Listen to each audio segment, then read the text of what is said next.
This is Tom Dillon, the Lifetime Liberal, and today is Monday, December 29th, 2025. The title of this rant is Why Trump and Republicans Are Willing to Let Sick People Die, Sick Americans die. So we all know that the subsidies for, let's say, Obamacare or the subsidies for health, it's all going to go up because they're not going to allow to have those subsidies continue. And in some instances, the rates on insurance for these people will go up 200%, 300%, 400%. They showed a number of different instances with different people in different states. A couple making $85,000 have to pay $16,000 for their insurance. They're in their 60s. Really, really crazy stuff. I mean, an exorbitant amount of their income to be insured. And what's going to happen is that sick people will have to take it. Some sick people won't be able to take it because they don't have the money. They have to make that decision. People who are healthy, that's a lot of money for them, so they're going to have to chance it. So in a lot of ways, people are going to die. A lot of sick people are going to die. And the thing is, this is what I would like to say is a policy decision that is made by our representatives in Congress. So right now, it's all going to start on January 1st. All this crazy stuff is going to happen. When the House comes back, the House wants to vote on it because they have a discharge position because there's enough Republicans who are in purple districts who know they're going to get slaughtered in the next election. So they want to change it. If an actual discharge petition comes up, and not only have to vote for the discharge position, then vote on it afterwards, then more Republicans would vote on it because then they'd feel safe to vote on it because, hey, it's all political. The Republicans in Senate thought that they had gotten rid of it all when they had the vote in December. Now it's going to come back again. The Republicans in the Senate, they're all pissed off about it again because why? This is going to become an election issue because it's going to be thrown in their face because they're making these policy decisions against the American people. Now, let's just take a look at the Obamacare thing and we don't know what might ultimately happen if Obamacare goes away. Because remember, Republicans always wanted to get rid of Obamacare. They always said that they had a replacement for Obamacare. Trump said he had a replacement for Obamacare for every 2 weeks, or he said he was going to have a replacement every 2 weeks. They voted on it like 150 times when Obama was in office.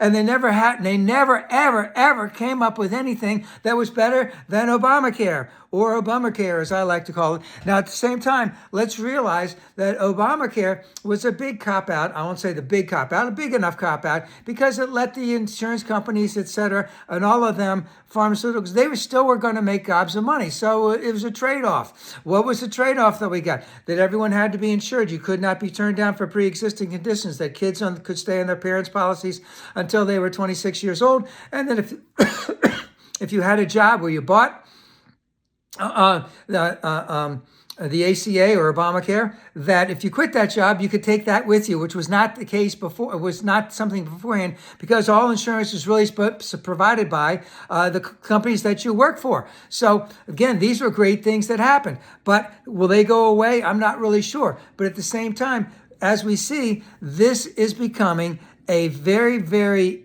delicate election issue, which is going to bite the Republicans in the a-hole because in essence, with the subsidies going up so much, sick people will not be able to pay for it. Some of them may pass away.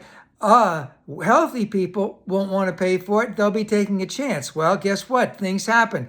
Well, we're having apparently one of the worst periods of the flu this year that we've had in a number of years. So a lot of things can happen. Now, I want to point out, this whole thing about medical insurance, et cetera, this has been a fiasco in the United States for, let's say, 75 years or more. I believe that Truman tried to get universal health insurance back in the day in 1948, had it all rolled out, and et cetera, and these were Democrats at the time, but they're all Republicans now, basically all from the South. The Southern Democrats say, hey, no fucking way are we ever going to have any N-word in any of our hospitals. So that cut it out. I could go into further detail on that. But it has been out there basically so that insurance companies, hospitals, pharmaceuticals, they're making gobs of money, gobs of money. We're paying for it up the wazoo. The next 26 or 27 or 28 other nations out there have universal health care. We don't have anything like it. It's not something that can be changed right away. But what can be changed right away is to get those subsidies back. And whether or not the House and the Senate will actually do it, based on the fact that people may die, both healthy people and both sick people, and whether or not there's enough of an uprising when people see how much they're going to have to pay for all of this, this could become, and this will become, a true election issue. And again, like I said, the Senate doesn't want to make these decisions. They don't want to make these decisions because they're in the pocket of big pharma, big hospitals, big insurance, etc. And I want to bring out, the biggest thing of all this. We are and have always been since before even 1948 when Truman brought that out, we have always been the most wealthiest nation in the world by far. We will continue to be the wealthiest nation in the world by far for a period of time. I don't know how long, but so what is going on is these are policy decisions that are being made by a representative democracy where we're voting in Democrats and Republicans, and every single Republican, except for those 4 in the House who are want to join the discharge position, are basically in line with Trump and saying we're not going to allow these subsidies to continue.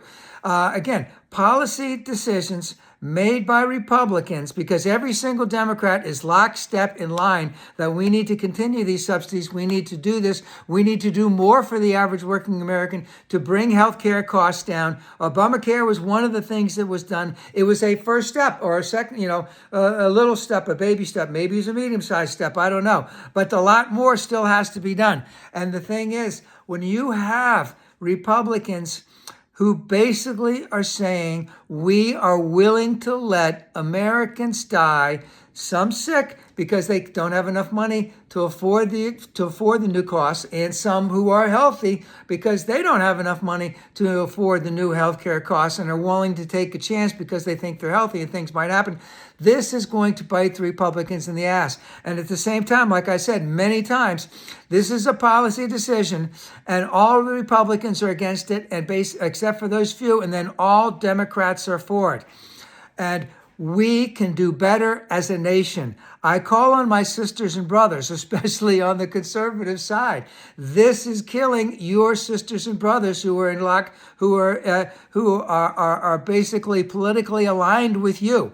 Your health care should not be a policy decision of Republicans and Democrats. It should be available to everyone. It should be available at a moderate price for everyone. We're a long way from doing that, but the first thing we can do is to get these subsidies back in there. Again, I call on my sisters and brothers on the Republican side. We can do better as a nation. We need to help everyone get some type of health care in this nation. And the best thing we can do for that is right now, protest, call your congressperson, call your senator, and call the White House, and vote blue straight down the ticket in the next election. That will at least get those subsidies back in place. This is going to be a never-ending saga. The Republicans will always be against the average working American, especially women, especially the poor, and especially people of color. Vote blue.